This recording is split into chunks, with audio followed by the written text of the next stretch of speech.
मूसलाधार बारिश हो रही थी।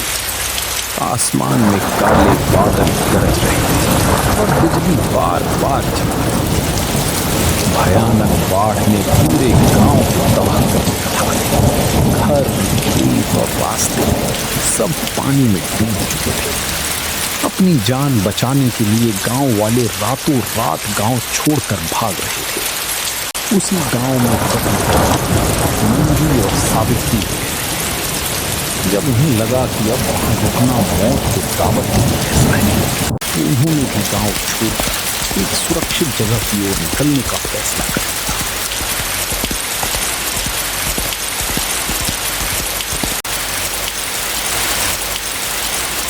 मंजू, अब हम कहाँ जाएंगे? रात भी बहुत हो चुकी है और ये बारिश रुकने का नाम नहीं ले रही। मुझे बहुत डर लग रहा है। चारों तरफ इतना सन्नाटा है कि जैसे यहाँ कोई इंसान ही नहीं रहता। चिंता मत करो सावित्री, भगवान पर भरोसा रखो। कहीं ना कहीं हमें रात बिताने की जगह मिल ही जाएगी। डरने से कुछ नहीं होगा, बस थोड़ी देर और आगे चलते हैं।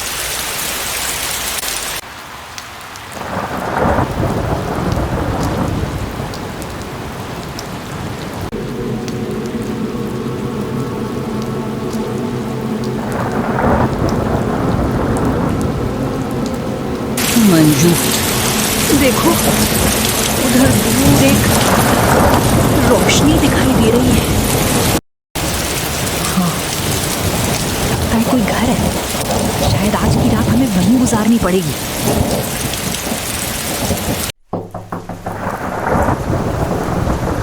कोई है? हम मुसाफिर हैं। क्या आज की रात यहाँ रुक सकते हैं?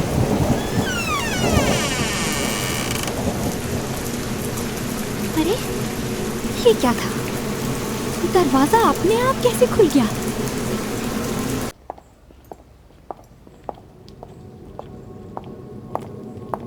और यहाँ तो कोई भी नहीं है। मंजू, ये घर तो पूरी तरह खाली लग रहा है। घबराओ मत सावित्री, शायद घर वाले गलती से दरवाजा बंद करना भूल गए होंगे। बारिश भी बहुत तेज है, इसलिए पहले अंदर चलकर देख लेते हैं। अगर कोई होगा तो उससे इजाजत मांग लेंगे। तुम कह रहे हो तो चलती हूँ, लेकिन पता नहीं क्यों मुझे इस घर में कुछ अजीब सा महसूस हो रहा है। यहाँ से चले जाओ, अभी भी वक्त है, चले जाओ। मंजू, रुको। तुमने सुना? ये कैसी आवाज थी? मुझे बहुत डर लग रहा है। मुझे नहीं लगता हमें इस घर के अंदर जाना चाहिए। कौन सी आवाज सावित्री? मुझे तो कोई आवाज नहीं सुनाई दी। ये तुम्हारा वहम है। देखो, यहाँ हमारे अलावा कोई भी नहीं है। इतनी लंबी यात्रा और परेशानी की वजह से तुम डर गई हो। घर में गहरा सन्नाटा था। तभी अचानक अंधेरे से एक आदमी निकलकर उनके सामने आ गया। अरे, आप ही का इंतजार था। मेरा मतलब, जब आप लोग यहाँ आ ही गए हैं तो बेफिक्र होकर आराम कीजिए। अरे, ये कौन है? रात काफी हो चुकी है और इस मौसम में बाहर निकलना भी ठीक नहीं होगा। आपका बहुत बहुत शुक्रिया हमें इस घर में रुकने की इजाजत देने के लिए। असल में हम थोड़ी मुसीबत में थे। बाढ़ की वजह से हमें अपना गांव छोड़ना पड़ा। हम बस आज की रात किसी सुरक्षित जगह पर गुजारना चाहते थे। अरे, इसमें शुक्रिया कहने की कोई बात नहीं। आप लोग मेरे मेहमान हैं। आइए, पहले कुछ खा लीजिए, फिर आराम से बैठकर बातें करेंगे। रात भी काफी हो चुकी है, उसके बाद आराम कर लीजिएगा।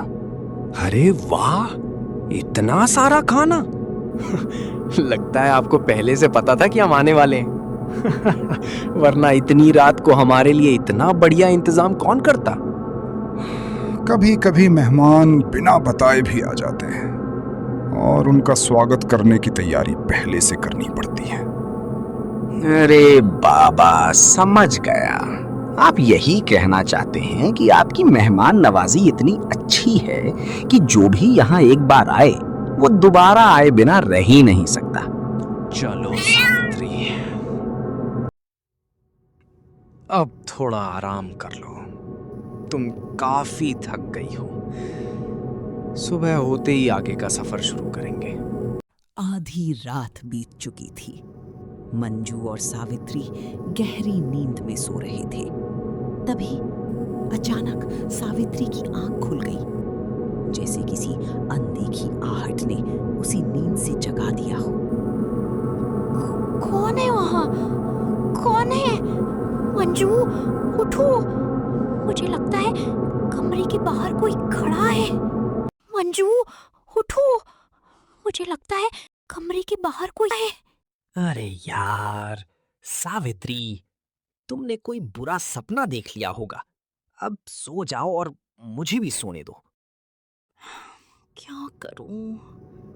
मैं एक काम करती हूँ, मैं खुद जाकर देखती हूँ। ये क्या? हे भगवान!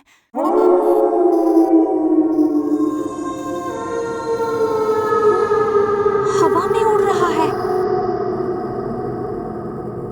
ये खौफनाक नजारा देखते ही सावित्री बुरी तरह डर गई। बिना एक पल गंवाए वो भागकर सीधे मंजू के पास पहुंची और कांपती आवाज में बाहर देखा हुआ सब कुछ बताने लगी। मंजू, मंजू जल्दी उठो। मैंने अभी बाहर एक आदमी को हवा में तैरते हुए देखा है। क्या तुम सच कह रही हो? हाँ, अपनी आंखों से देखा है। हमें अभी यहाँ से निकलना होगा। अच्छा, हमें जल्दी यहाँ से बाहर निकलना होगा। इसका मतलब ये जगह खतरों से भरी हुई है। वो लोग जल्दी से घर से बाहर निकलकर अपनी सवारी में गए और वहां से निकलने लगे। वो शैतान अपना रूप में आ गया और फिर हंसते हुए आसमान में विलुप्त हो गया। वो लोग इस शैतान से काफी दूर चले गए और कभी भी वहां नहीं गए और अपनी जिंदगी की नई शुरुआत की।